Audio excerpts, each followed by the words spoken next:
তো পশ্চিমবঙ্গের কৃষকদের জন্য কিন্তু বিরাট সুখবর, বিশেষ করে যাদের কৃষক বন্ধু প্রকল্পে নাম আছে, কারণ ইতিমধ্যেই কিন্তু কৃষক বন্ধু প্রকল্পের টাকা দেওয়ার কাজ শুরু হয়ে গেছে। আপনারা প্রত্যেকেই অনলাইনে নিজের স্ট্যাটাস চেক করে নেবেন, অর্থাৎ কৃষক বন্ধু প্রকল্পের স্ট্যাটাস। আর সেই স্ট্যাটাসে দেখবেন পেমেন্ট অপশন ব্ল্যাঙ্ক চলে এসছে, অর্থাৎ যেখানে পেমেন্ট সাকসেস থাকে সেখানে কিন্তু সেই অপশনটা ব্ল্যাঙ্ক চলে এসছে। আপনারা প্রত্যেকে দেখবেন অনলাইনে। তো আমি আপনাদের কয়েকটা কৃষকের স্ট্যাটাস দেখাচ্ছি, তাহলে আপনারা বুঝতে পারবেন যে কেন ঘর ফাঁকা এসছে। আর কিছুদিনের মধ্যেই কিন্তু প্রত্যেক কৃষকের অ্যাকাউন্টে কৃষক বন্ধু প্রকল্পের টাকা ঢুকবে। কেন বলছি সম্পূর্ণ বিস্তারিত বোঝাচ্ছে আপনাদের। তো আমরা কি করব, সরাসরি চলে যাব কৃষক বন্ধু প্রকল্পের অফিসিয়াল ওয়েবসাইটে আসার পর সেকেন্ড যে অপশনটা রয়েছে নথিভুক্ত কৃষকের তথ্য, সেই অপশনে ক্লিক করব। ক্লিক করলে কিন্তু পরবর্তী আরও একটি পেজ চলে আসবে। যাদের কৃষক বন্ধু প্রকল্পে নাম আছে তারা কিন্তু শুধুমাত্র ভোটার কার্ডের নাম্বার দিয়ে এখানে কৃষক বন্ধু প্রকল্পের স্ট্যাটাস চেক করতে পারবেন। তো আমরা কি করবো, এখানে একটা কৃষকের ভোটার কার্ড নাম্বার দেবো। দেওয়ার পর যে চেক বক্সটা রয়েছে সেখানে ক্লিক করে সার্চ অপশনে ক্লিক করব। ক্লিক করলে কিন্তু এই কৃষকের স্ট্যাটাস চলে আসবে, এখানে দেখতে পাচ্ছেন। এবং স্ট্যাটাস আসলেই দেখতে পারবেন এই যে ট্রানজ্যাকশন স্ট্যাটাসের যে ঘর, সেটা কিন্তু আজকে বিকেল পর্যন্ত এখানে ট্রানজ্যাকশন সাকসেসফুল লেখা আসছিল। আপনারা হয়তো যারা চেক করেছেন তারা দেখবেন, যারা আজকে বা কালকে চেক করেছেন প্রত্যেকের কিন্তু ট্রানজ্যাকশন স্ট্যাটাসের ঘরে ট্রানজ্যাকশন সাকসেসফুল লেখা আসছিল। কিন্তু বর্তমানে এটা কিন্তু সম্পূর্ণ ব্ল্যাঙ্ক চলে এসছে এবং প্রত্যেকটা অপশনে কিন্তু কাজ করছে, শুধুমাত্র এই অপশনটা ব্ল্যাঙ্ক চলে এসছে।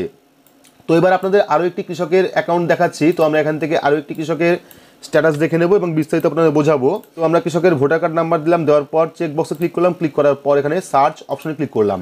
ক্লিক করলে কিন্তু প্রত্যেকটা কৃষকেরই একই অবস্থা, প্রত্যেকটাই কিন্তু ট্রানজ্যাকশন স্ট্যাটাসের ঘরে সম্পূর্ণ ব্ল্যাঙ্ক, অর্থাৎ কোনো রকম তথ্য এখানে দেওয়া নেই। তার মানে কিন্তু প্রত্যেক কৃষকের অ্যাকাউন্ট বর্তমানে ভেরিফাই করা হচ্ছে, আর আপনারা কিন্তু কিছুদিনের মধ্যেই টাকা পেয়ে যাবেন। তো এবার আপনাদের দেখাচ্ছি যে কৃষক বন্ধু প্রকল্পের কয়েকটি স্টেপ রয়েছে, যে স্টেপের মাধ্যমে কিন্তু আপনারা টাকা পাবেন। অর্থাৎ যাদের ক্ষেত্রে ট্রানজ্যাকশন স্ট্যাটাসের ঘর ফাঁকা চলে এসছে তাদের কিন্তু কয়েকটা স্টেপ এবার এগোবে। যে স্টেপগুলি হলো, প্রথমটা হলো এডিএ আপলোড, ঠিক আছে। অর্থাৎ যে ব্ল্যাঙ্ক এসছে, যে ফাঁকা ঘর এসছে, এই ফাঁকা ঘরে কিছুদিন পরেই কিন্তু চলে আসবে এডিএ আপলোড। এডিএ আপলোডের কিছুদিন পরে চলে আসবে ডিডিএ অ্যাপ্রুভ, এবং ডিডিএ অ্যাপ্রুভ হলে কয়েকদিনের মধ্যে কিন্তু চলে আসবে অ্যাকাউন্ট ভ্যালিড বা অ্যাকাউন্ট ইনভ্যালিড। যাদের অ্যাকাউন্টে কোনো রকম সমস্যা রয়েছে তাদের কিন্তু অ্যাকাউন্ট ইনভ্যালিড আসবে, যাদের অ্যাকাউন্ট সঠিক রয়েছে তাদের কিন্তু অ্যাকাউন্ট ভ্যালিড আসবে। এবং যাদের ক্ষেত্রে অ্যাকাউন্ট ভ্যালিড আসবে তার কিছুদিন পরেই কিন্তু চলে আসবে ট্রানজ্যাকশান সাকসেসফুল, অর্থাৎ আপনার অ্যাকাউন্টে কিন্তু কৃষক বন্ধু প্রকল্পের টাকা চলে আসবে। অর্থাৎ এই যে স্ট্যাটাস, ব্ল্যাঙ্ক স্ট্যাটাস দেখতে পাচ্ছেন, এই ব্ল্যাঙ্ক স্ট্যাটাসে কিন্তু কয়েকদিন পরেই চেঞ্জ হয়ে সেখানে চলে আসবে এডিএ আপলোডেড প্রথম ধাপ, তারপর চলে আসবে ডিডিএ অ্যাপ্রুভ, তারপর চলে আসবে অ্যাকাউন্ট ভ্যালিড বা অ্যাকাউন্ট ইনভ্যালিড।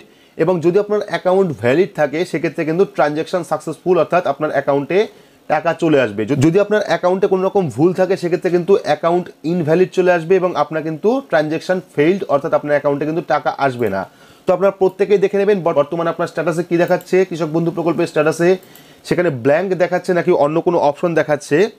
আর অনেক সময় কিন্তু অনেকের এরকমও হতে পারে যে আপনারা যখন স্ট্যাটাস চেক করতে যাচ্ছেন, ভোটার কার্ড নাম্বার সঠিক দিয়েছেন, সব কিছু ঠিকঠাক দিয়েছেন, দেওয়ার পরে নো রেকর্ড ফাউন্ড দেখাচ্ছে। সেক্ষেত্রে কিন্তু কোনো রকম সমস্যার কারণ নেই, কোনো রকম চিন্তার কারণে, এটা সার্ভারের প্রবলেম। কারণ নতুন কাজ হচ্ছে, যেহেতু প্রত্যেকের অ্যাকাউন্ট ভেরিফাই হচ্ছে, সেক্ষেত্রে কিন্তু এখানে নো রেকর্ড ফাউন্ড অপশন আসতেই পারে। আপনারা কিছুক্ষণ পরে ট্রাই করবেন, সেক্ষেত্রে কিন্তু আপনাদের এই সেম যে স্ট্যাটাসটা এসছে, অর্থাৎ এই যে প্রত্যেকটা status, AKD ID, KB ID, Aadhaar number, farmer name, district, block, গ্রাম পঞ্চায়েত, ভিলেজ, তারপর টোটাল ল্যান্ড, স্ট্যাটাস অ্যাপ্রুভ, ট্রানজ্যাকশানের ঘরে আপনারা দেখবেন যে ট্রানজ্যাকশান ঘর কিন্তু এখানে সম্পূর্ণ ব্ল্যাঙ্ক চলে এসছে। আজকে বিকেল পর্যন্ত যেখানে ট্রানজ্যাকশান সাকসেস লেখা এসেছিল সেটা কিন্তু টোটালি ব্ল্যাঙ্ক হয়ে গেছে। আর কিছুদিনের মধ্যেই কিন্তু আপনাদের এডিএ আপলোড হয়ে যাবে এবং ডিডিএ অ্যাপ্রুভও হয়ে যাবে। তো আপনারা কিন্তু কিছুদিনের মধ্যে, যাদের কৃষক বন্ধু প্রকল্পের নাম আছে তারা কিন্তু প্রত্যেকেই আর কিছুদিনের মধ্যেই, হয়তো বা 1 থেকে 1.5 মাসের মধ্যেই আপনার অ্যাকাউন্টে টাকা ক্রেডিট হয়ে যাবে কৃষক বন্ধু প্রকল্পের। তো এই ছিল আজকের আপডেটটা আপনাদের কেমন লাগলো অবশ্যই কমেন্ট বক্সে কমেন্ট করে জানাবেন। ভিডিওটি ভালো লাগলে লাইক করবেন, চ্যানেলটিকে সাবস্ক্রাইব করে পাশে রাখা বেল আইকনটি প্রেস করে নোটিফিকেশন অল করে রাখবেন, সবার সুবিধার্থে ভিডিওটি শেয়ার করবেন। তো আজকের মতো এইটুকুই, ধন্যবাদ।